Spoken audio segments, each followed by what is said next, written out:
I'll be demonstrating how to turn a heel in a cuff down sock using the magic loop.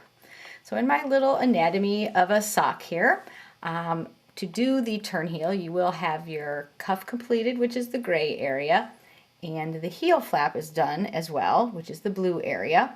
And we'll be working on just this little part up here, the white area, that is called the shape heel or the turn heel. And what it actually does is you can see that it leads from the heel flap, and it actually does what the name says. It turns the heel and leads then into the foot area.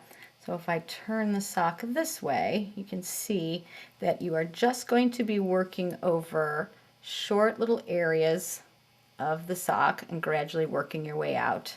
And that's what will give you the shape of the heel. Now I'll demonstrate how to make it. Here in my little sample sock, I have finished my cuff. I have knit my heel flap, so it's time to make the shape heel, or to turn the heel.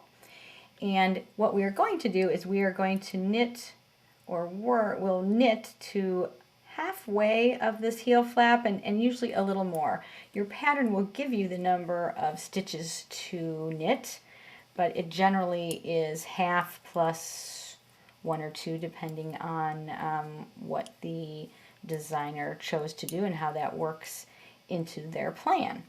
So I'm going to go ahead and knit mine.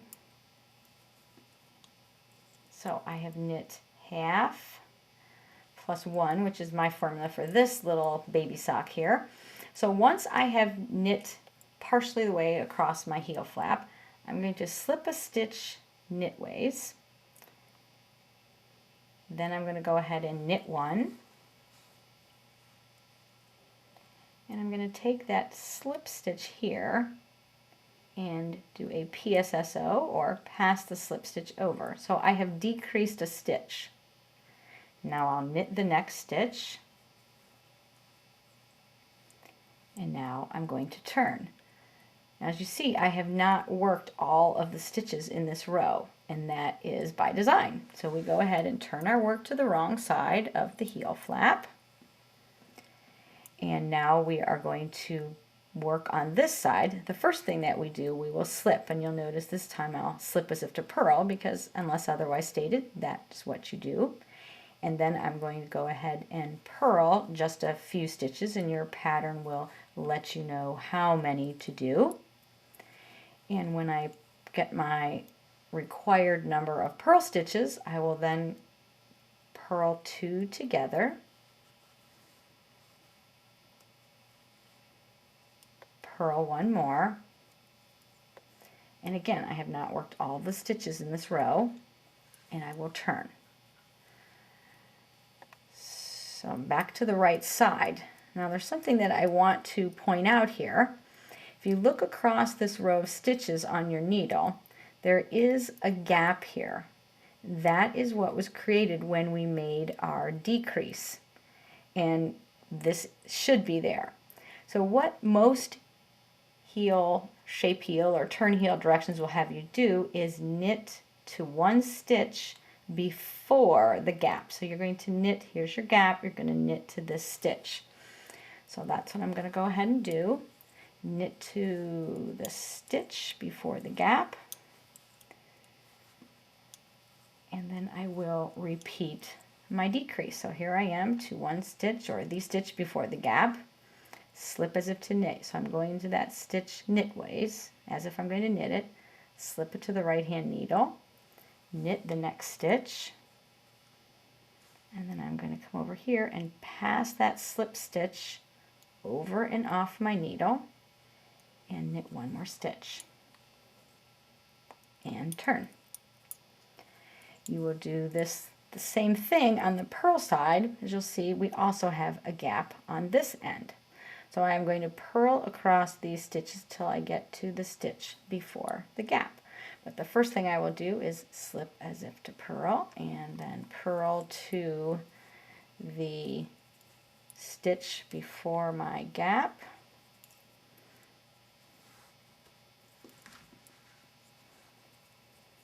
And here I am to the stitch before the gap. I will purl two together, purl one more, and turn. So you can see that with each row that we work, our gap moves out. So that is how you build up this heel area, or the turn heel, by working from a few stitches all the way out to all of the heel flap stitches. So we'll slip, knit to one stitch before the gap. Now if you have a full-size sock, you will be doing this many times, but I have just a little short version here. So now I will go ahead, slip as if to knit, knit one, pass the slip stitch over, knit one more time. Now you can see that my gap, I just have one stitch here for that gap. I will turn, slip as if to purl, and I will purl to within one stitch of the gap.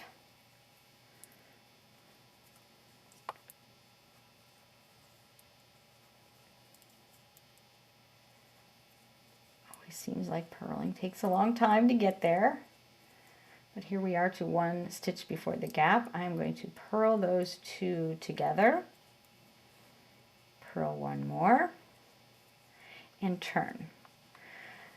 So if I were working a full-size sock, I would have done that many times, but I now have just a gap with one stitch on either side of it.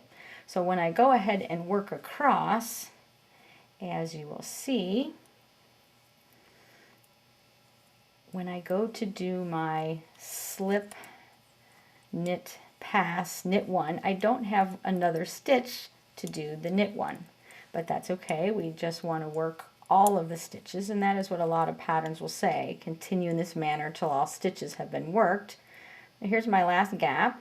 Slip as if to knit. I will knit one,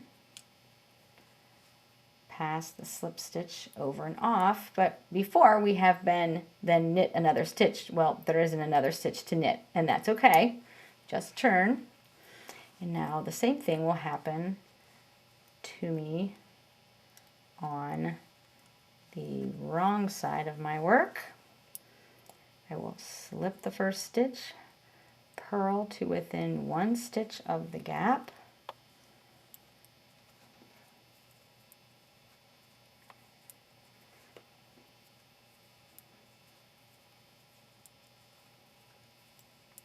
and I reached the last gap.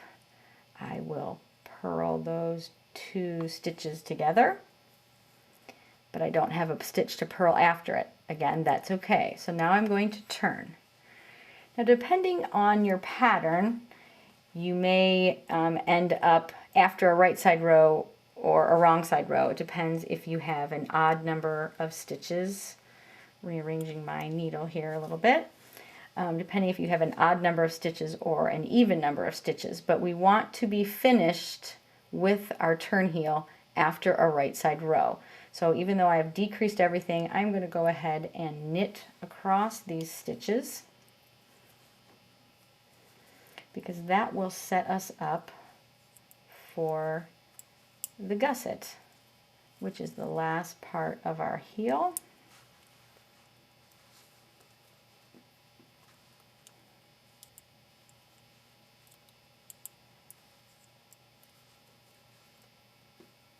And I'm to the last stitch on my turn heel.